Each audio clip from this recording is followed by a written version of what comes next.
আর সত্যি কথা বলবো, একটা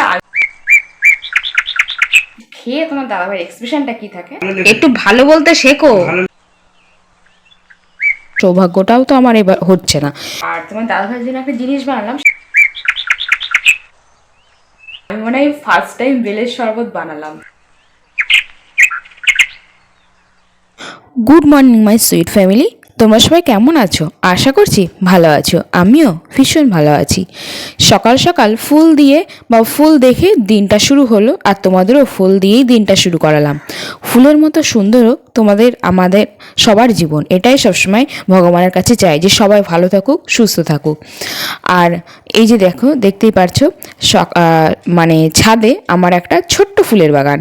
ফুলের বাগান বললে তো মানে অনেক ফুল থাকলে তাকেই তো বাগান বলে, বাট আমার 2-3 রকম ফুল গাছ আছে, তাতেই আমার চলে যায়। যাই হোক, আর এই যে দেখো সজনে গাছ দেখাচ্ছি তোমাদের। পুরো গাছটা মানে ভরে গেছে, আর এই প্রথমবারই এই গাছটাতে সজনে হলো। আর গাছটা খুব বড় না খুব ছোটো না, মোটামুটি তাও ভালো হয়েছে জানো তো এবার সজনেটা। আমাদের একবার মানে খাওয়াও হয়ে গেছে। যাই হোক, আর এই যে দেখো কিছুটা জামা কাপড় ভিজিয়েছিলাম, সেগুলোই এখন ধুয়ে নিচ্ছি, ধুয়ে আবার মেলেও দেবো। যাই হোক, এই কাজটা করে আবার কিছু কিছু কাজও বাকি আছে, সেগুলো কমপ্লিট করে নেবো। আর অনেক দিন পরেই তোমাদের সঙ্গে ভিডিও দিচ্ছি, তার জন্য ভীষণ পরিমাণে সরি, পারলে আমাকে ক্ষমা করো। আর তোমরা তো আমার ফ্যামিলি, তার জন্য তোমরা আমাকে তো ক্ষমা করে দেবেই। আর এই যে দেখো শ্যাম্পু করে নিয়েছি, এবার যাব সোজা ঠাকুর ঘরে। শিব পুজোর দিনের ভিডিওটা তোমার সঙ্গে এখন শেয়ার করছি। এবছর জন্য তো শিব পুজোটা পুরোপুরিভাবে মানে উপোস থাকিনি, শরীরটা সাই দিচ্ছিল না, ওই জন্য পুরোপুরিভাবে উপোস থাকিনি। শরীর বাঁচিয়ে তো সব কিছু করতে হবে, তাই না? আমার বাড়িতে যেহেতু কেউ থাকে না, শরীর খারাপ হলে দেখবে কে আমাকে, তাই না? সারাটা দিন আমি একাই থাকি, ওই জন্য আমাকেই নিজে দেখতে হবে। ভগবান যেরকম রাখবে তেমন তো আমি থাকবো না। যাই হোক, বেশি কথা বলে বাড়িয়ে লাভ নেই। শিব পুজোর দিন দেখো মানে সারাটা দিনই বলতে গেলে উপোস ছিলাম, অনেকটা বেলা করে গিয়ে তারপরে ভাতটা খেয়েছিলাম। আর এই পুজো দিয়ে নিয়েছি সকাল সকাল, মন প্রাণ দিয়ে পুজোটা দিয়ে নিলাম। আর সে দেখতে পাচ্ছ সামনে 5 রকম ফল দিয়েছিলাম, আর 5 রকম ফল সামনে তৈরি করেও দিয়েছিলাম, মানে কেটে বলতে নেই, তৈরি করেই বলতে হয়, ওটাও করেছিলাম। আর গোটা ফলও সামনে 5 রকম দিয়েছিলাম। যাই হোক, এভাবেই পুজোটা দিয়ে নিলাম। আর শাড়ি টাড়িও পরিনি জানো তো, ওই কোনো রকমে মানে বললাম না এবছর শিব পুজোতে মানে পুরোপুরি উপোস ছিলাম না, ওই বাড়িতেই এইভাবেই পুজোটা দিয়েছি। আর এই 2 বছর তো শিবের মাথায় জল ঢালার সৌভাগ্যটাও তো আমার এবার হচ্ছে না। দেখা যাক আবার কবে হয়। মানে কি বলতো, এই আশেপাশে সেরকম মানে কে কোথায় কি মানে সেভাবে তো আশেপাশে সেভাবে মন্দির দেখি না, আছে বাট একটু দূরে, বাট সেভাবে কার সঙ্গে যাবো না যাবো সেইভাবে না করে ওঠা হয় না। বাট আস্তে আস্তে শুরু করতে হবে, কত বছরের নতুন মানে নতুন বিয়ে হয়েছে এইভাবে বলে মানে কাটাবো, তাই না? নতুন আর কোথায়, 2 বছর তো হয়েই গেল। যাই হোক, দেখতে পাচ্ছ একদম মানে একটুভাবে কিছুটা ভিডিও শুরু মানে শ্যুট করা ছিল, সেটাই তোমার সঙ্গে শেয়ার করছি। বিকালবেলা ওয়েদারটা দেখলে তো মেঘটা জাস্ট মানে অসাধারণ ছিল। আর শিব পুজোর দিন তো একটু নিরামিষ খেতেই হবে, বাট পেঁয়াজটা ছিল। যাই হোক, সোয়াবিন রান্না করব আর একটা ভাজা করব। আর গরম বেশ ভালোই পরিমাণে পড়েছে, আর কদিন মানে ওয়েদারটা আবার মাঝে বৃষ্টিও দিচ্ছে। এই যেরকম মানে কি বলতো, গরমের সময় গরম না দিলে ওয়েদার যদি অন্যরকম দেয়, তাহলে মানুষের শরীর কিন্তু এমনিই খারাপ হয়। তার জন্য সবাইকে সাবধানে থাকতে হবে, তাই না? আলুটা ভাজা হয়ে গেছে, সোয়াবিনটা ভাজবো, মশলা কষাবো, হয়ে যাবে প্রায় রান্নাটা। অবশ্যই তোমার দাদা রুটি করা হয়ে গেছে, আর ভাতটা প্রায় হয়ে গেছে, আর সোয়াবিনটা ওই ভাজছি।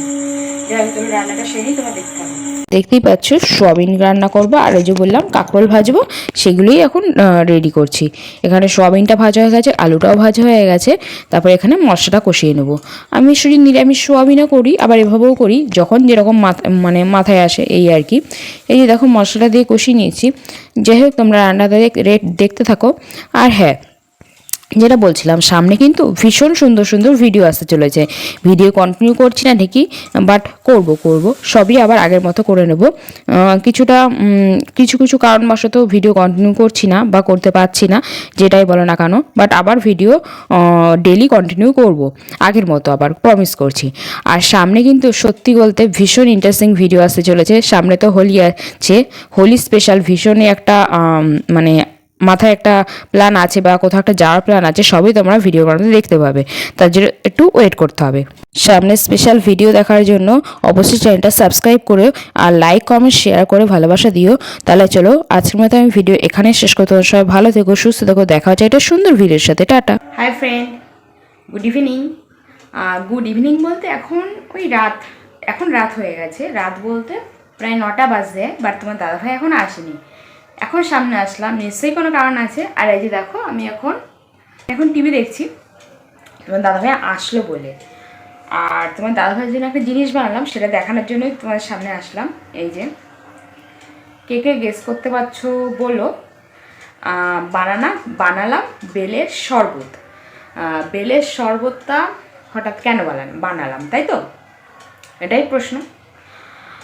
শিব পুজো তো গেল, এবার ওই শিব ঠাকুরের সামনে তো ওই 5 রকম ফল সাজিয়ে দিতে হয়। সেই ফলগুলো আমি মানে যেহেতু এবছর শিব পুজো 2 দিন ছিল, 2 দিনে আমি সামনে রেখেছিলাম। তারপরে মানে সামনে থেকে সরিয়ে নিয়ে 2 দিন পরে, মানে ওই চতুর্দশী ছাড়িয়ে যাওয়ার পর সামনে থেকে সরিয়ে নিয়েছি, যেটা সবাই করে আর কি, আমার যতটুকু জানা। আর বাকি ফলগুলো তোমার দাদাভাই খাওয়া হয়ে গেছে, কিন্তু বেলটা ছিল। বেলটা দিয়ে এবার বেশি দিন হয়ে গেলে আবার নষ্ট হয়ে যাবে, কিন্তু তাড়াতাড়ি করে ভাবলাম আজকে। আর তোমার দাদাভাই বলেও গেছিলো ওটা শরবত বানিয়ে রাখতে, আর হট করেই মাথায় আসলে হ্যাঁ সত্যি শরবতটা বানাতে হবে। ওই জন্য এই বেলের শরবতটা বানালাম, বাট বানানোটা তোমার সঙ্গে আর শেয়ার করিনি। এতক্ষণ ধরে ওখানে প্রায় আধ ঘন্টা না, 10-15 মিনিট লেগেছে। যাই হোক, আর বেলটা যে খুব বড় ছিল তা না, এরকম মিডিয়াম একটা সাইজের বেল ছিল। আর বেল শরবত, আর আমার কী বলতে পাকা বেল মাখা ওটা ঠিক আছে, বাট এই বেলের শরবত জিনিসটা আমার একদম অপছন্দ, ভালো লাগে না আমার। যাই হোক, শরীর ঠান্ডা, শরীরের জন্য ভালো অবশ্যই আমি জানি, বাট আমার ভালো লাগে না পার্সোনালি খেতে। ওই জন্য বানালাম। এবার বানিয়ে বাবাকে দিয়ে আসলাম নিচে কিছুটা, আর মানে হাফ করেছি, মানে হাফ বাবাকে দিয়েছি, হাফ তোমার দাদাভাইয়ের জন্য রেখেছি। এই যে দেখো। আর সত্যি কথা বলবো, আমি মনে হয় ফার্স্ট টাইম বেলের শরবত বানালাম।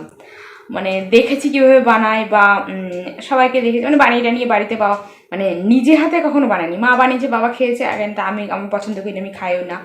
আর কিন্তু দেখেছি অনেকবার, বা সামনে অনেকে খেয়েছে, বাট আমি নিজে হাতে কখনো বানাইনি। এটাই আর কি, এটাই আমার ফার্স্ট টাইম হলো।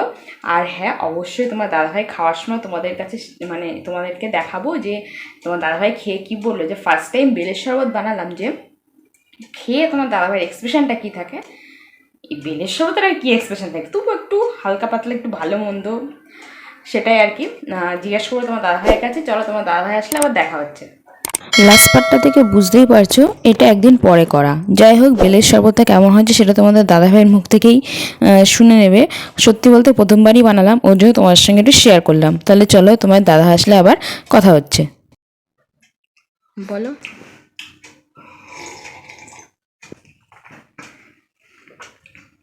বউ এই প্রথমবার বেলের শরবত বানালো।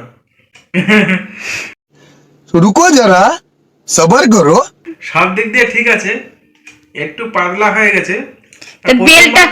বেলটা ছোট ছিল, আর বাবা আর তোমার দুজনের ভাগ করে দিয়েছি বলে, তাও আমি খুব জল দিইনি, একটু সামান্য পাতলা। একটু গাঢ় করলে ভালো হতো, যেইটুকুন অল্প করে খেতাম। আর পরের বার হবে এরকম করে, প্রথমবার করেছে তো। কিন্তু এমনি মিষ্টি সব ঠিক আছে, ভালো লেগেছে। একটু ভালো বলতে শেখো। ভালো লেগেছে, খেয়ে নি তবে।